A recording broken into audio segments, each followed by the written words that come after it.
Client Project and LibGuide, Searching for Academic Sources on Near-Death Experiences by Fiona McMillan, Info 244. I compiled a non-traditional LibGuide to be a model for other students in my discipline of theology and religious studies. They can use another key term and use some of the several databases that I had explored. I recorded my searching and results in a LibGuide. The audience are MDiv and PhD religion students and myself. I did a client project based on my own searching needs to complete a bibliography for an academic theological literature review on near-death experiences. NDEs are mystical experiences of the afterlife when people come close to death and return to life with a totally different perspective. My role is technical librarian at Claremont School of Theology, where I am also a PhD student. And I made this LibGuide so that my method can be used with other students for other theology topics and keywords. Implementation and testing plan.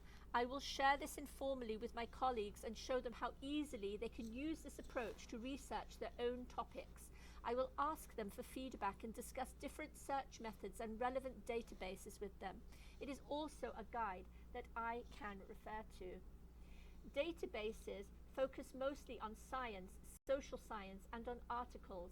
I wanted to find the best and most relevant databases for theology and religious studies, and also databases that would bring me results about books, not just articles. So here's what my LibGuide looks like, and I've given it a title, Using Different Databases to Search for Sources Relevant to a Topic in Religious Studies, Near-Death Experiences, Home. I had a little bit of difficulty trying to figure out how do I spell near-death experiences. I've put it here without a hyphen, but you equally see it with a hyphen. It's a little bit random.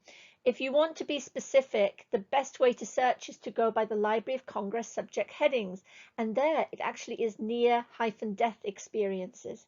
And there's a reason for the hyphen, which I found when I was searching, and it's really fascinating.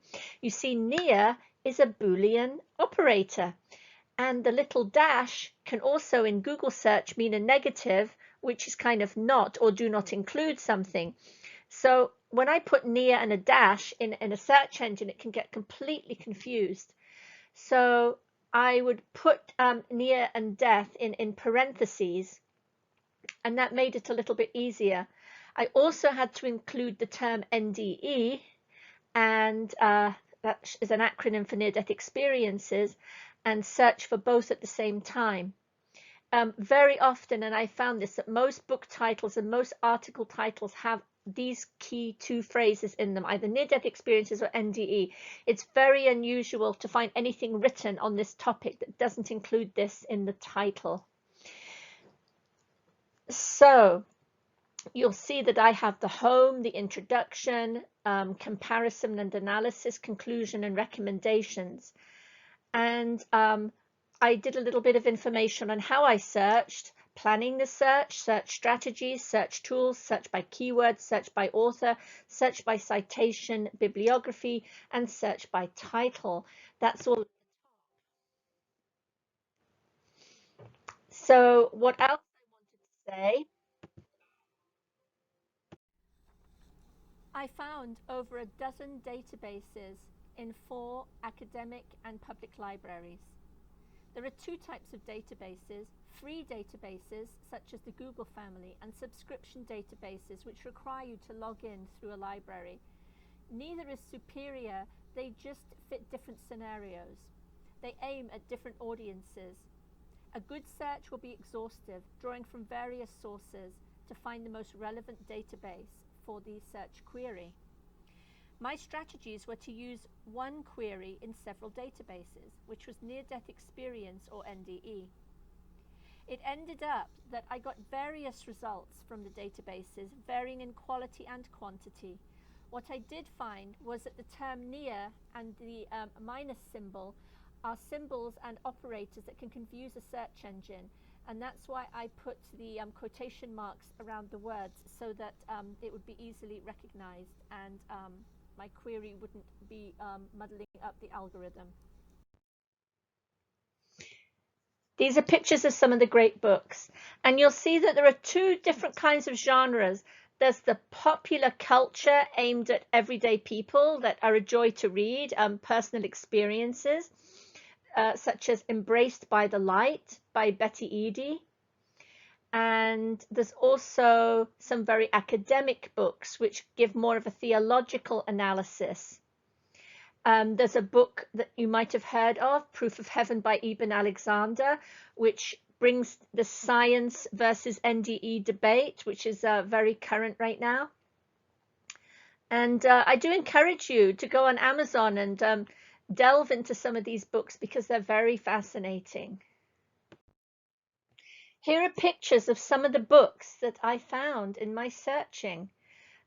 What I did find is that some books, for instance, the Handbook of Near-Death Experiences and Religion, Spirituality and the Near-Death Experience and Conceptions of the Afterlife in Early Civilizations, were found across multiple databases. Some of them are more popular in nature, such as Embraced by the Light by Betty Eady. Some of them are about science against the NDE argument, such as Proof of Heaven and Neurosurgeon's Journey into the Afterlife by Ibn Alexander. Some are very academic, such as Conceptions of the Afterlife in Early Civilizations. Whatever your interests are, be it academic or popular, it's very interesting to research these books, and you can always go to Amazon and have a little dip.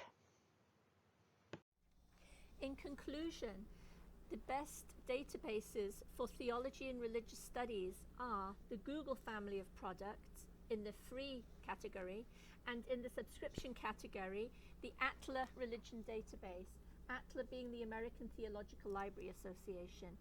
ProQuest eBooks and ProQuest Religion were very, very good, much, much better than ProQuest Dialogue. And I found the ProQuest Dissertations and Theses Global absolutely essential, because as a doctoral student writing a thesis and a dissertation, I have to know what's been written before in my area of study. Nexus Uni was very, very good for newspaper articles which contain personal testimonies of NDEs. I like JSTOR Religion and Philosophy Collection, the EBSCO Host eBook Religion Collection, Phil Papers, and of course our trusty old WorldCat and other library catalogues. And I would like to also add that when you do your searches, always keep a search record and stay organized, because as you explore, there's a lot of content out there on the internet. My sources had a great mix of books and articles, so I would like to end with a couple of quotations that I found in my reading. Brown and Bell said that databases have become almost magical. I mean, it's amazing what we can do these days, how we can retrieve information at the click of a mouse. And then from Ron Hawk, my final bit of advice is explore. As you use the sites I've mentioned, or any site, take a few extra seconds to look around, poke into the corners of a site, and if it looks very promising, click everywhere. So my advice is click everywhere and train your eyes to scan, so that you can pick out pearls and treasures from these huge lists of our retrieved results.